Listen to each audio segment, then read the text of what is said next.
Well, folks, in today's video, we're going to be running all my small diesel locomotives. This is a video that's been requested by quite a few of you out there, so I just figured, what the heck, why don't we give it a shot and see what happens. So, what I've done here is I've set them all up in the yard, and my plan for today is to run them all one at a time, and then at the very end of the video, set them all up as a sort of convoy and try to run them all together on the main line, which should be pretty interesting. Anyway, before we get started, I think what we should do is just try to run them as they are in the yard right now, and see what happens. I think it should be quite a bit of chaos. So, yeah, let's get started. Alright, so we're at the main controls right now, and we've got all the little devils set up in the yard over there. So, we're going to turn on the extra power there in this controller, and the nudge to give it a real boost. And without further ado, let's see what happens. Oh dear. Yeah, let's try going backwards here. Okay, well that went about as well as a late 2000s poorly coordinated flash mob. Anyway, let's try running them all one at a time now. So we're now going to run all of these locomotives individually, starting with a little something for my American viewers out there, an Amtrak Ddt Switcher. This one I believe is an old RSO locomotive. And something you're going to notice about almost all of these locomotives is that they're very speedy. They're just really not given much of a gear reduction, so when the motor's doing a high RPM, the wheels are too. So that's a common theme throughout all these little 040 locomotives. Anyway, our next locomotive is a Lima Locomotive. It's a Canadian national locomotive for all my fellow maple drinkers out there, eh? And this one, just like the other one, even though it has a different drive system, is also another speedy locomotive. And we've even got a little something for my Pennsylvania viewers out there. It's a Pennsylvania shifter. This one runs a lot smoother than the other ones, and the reason for that is that this is not a very old locomotive. You see, most of the locomotives I'm running today are probably about over 30 years old, but this one's probably under 20. As far as I know, they might even still be making these.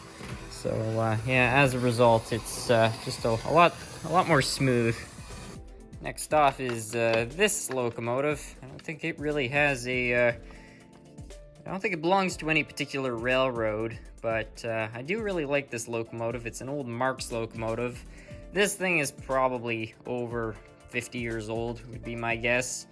And it runs okay. I mean, it needs quite a bit of oil and stuff like that, just because everything's got a lot of wear and tear on it. But it has no troubles getting around.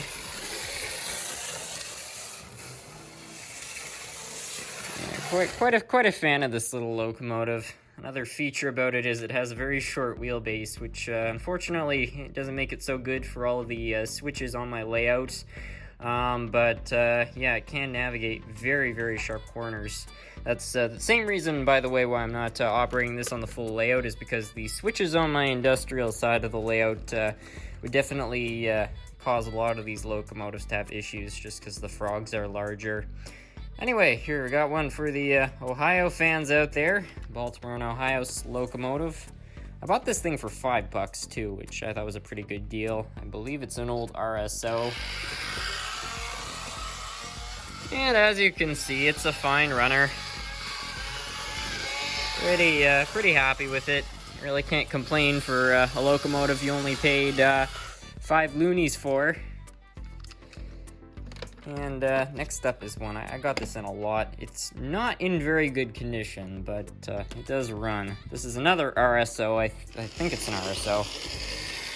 This one has a bit of a wobbling problem, though, so if you go too fast, it will sort of just wiggle its way off the track. It might be missing some weights. I'm not entirely sure. But if you can believe it, this locomotive looked way worse when I got it, so it has improved. This next one's sort of interesting. It's a Lionel locomotive, Lionel HO. And these ones are really, really fast. This one is no exception.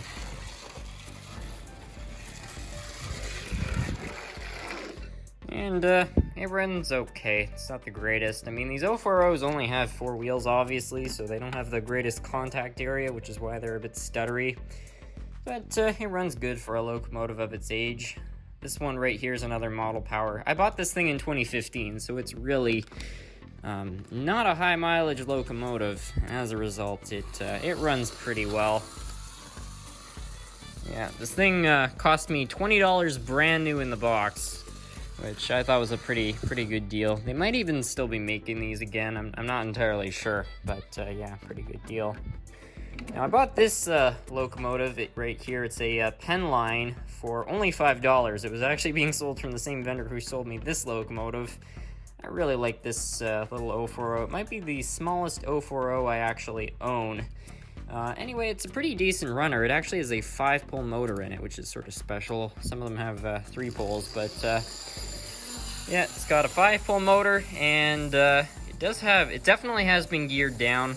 You can tell the motor you can hear, how kind of quick the motor's revving, and you can just sort of tell that this one definitely has been geared down. So this one, because of its weight and gearing and type of motor, could probably actually pull some pretty decent trains, which is sort of interesting, especially considering it's the smallest 040 I have. This next one is not gonna run. It's an Athearn Hustler, but it's missing one of its bands. It's a band drive locomotive, so that needs to be replaced. I'll put it on the track, but yeah, it needs both of its bands. So for the time being, this one doesn't run, but this is probably the fastest engine I own when it's working. This next one is another Lionel locomotive. This is a Rock Island one. I got this one fairly recently. This is another loco that's probably over 50 years old, but it does run well. I say that as it derails. But when it's on the track, that's only on about half power right there, and it's going fast enough to wobble its way right off the track. This next one's really cool. I really like the paint scheme on it. It's another Lionel 040. It's an AEC nuclear locomotive, so I think that's kind of interesting. This one, unfortunately, as well. Here, I'll shut off the power here, try to get it on the track properly. This one, unfortunately, also has a tendency to derail. But yeah, it does run pretty well for its age. I'm going to run these two as a group just because they're pretty much exactly the same make, probably similar year. They were both given to me as gifts, but not from the same person. One of them is was from Mark from M&M Rails, and the other one was a gift from David Ddt G scale. So yeah, it's sort of special. These were both intended for the Hershey plant, so when that's finally done someday, you'll probably be able to see them roaming around there. Anyway, here they go out as a lot.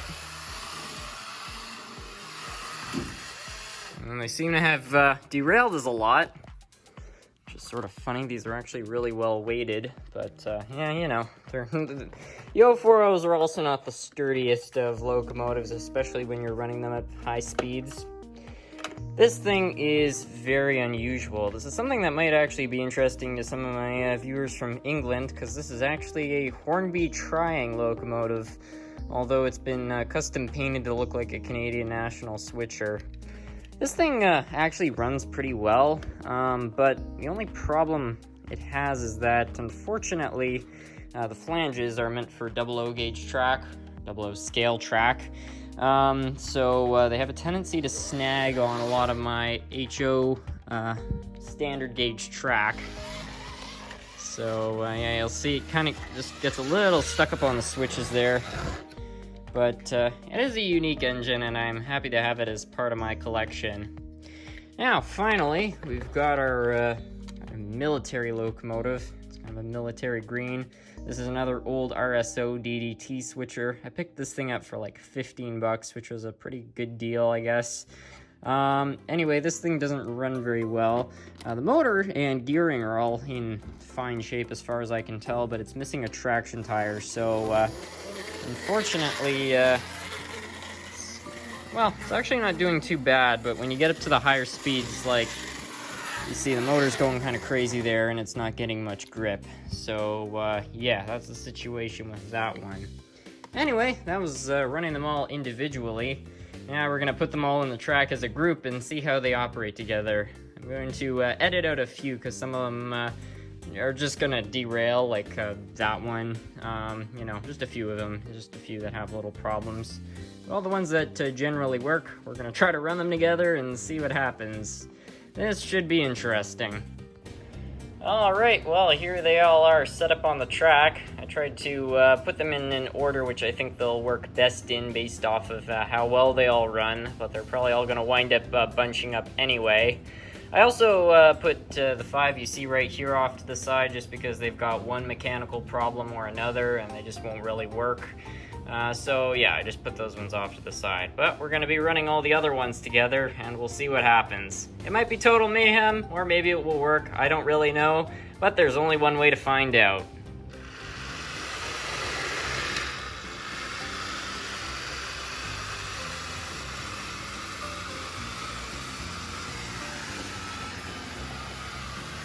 Well, there they all are. Train of 040s. It's the funniest thing to see. Look at them all.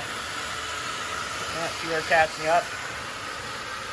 It's only a matter of time until one of them derails, and then we're probably going to have a bit of a pile up. But until that time comes, there they all are.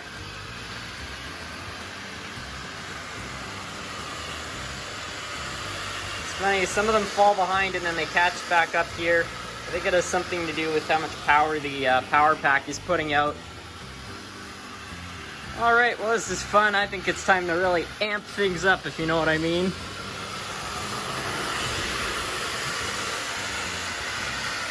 Okay, then. Oh, boy. So, yeah, that's kind of what I was talking about. Well, I think I'm going to finish off the video now. Well, I haven't destroyed any of my 040s by accident. So with that, I want to thank you all so much for watching, and thank you for the people for suggesting this. I did have quite a bit of fun today running these little 040s around. They are quite unique engine, and you can probably tell I'm quite a fan of the 040s. They're just fun little, they're just interesting little diesels, you know, so yeah, I just like collecting them. Anyway, thank you all so much for watching.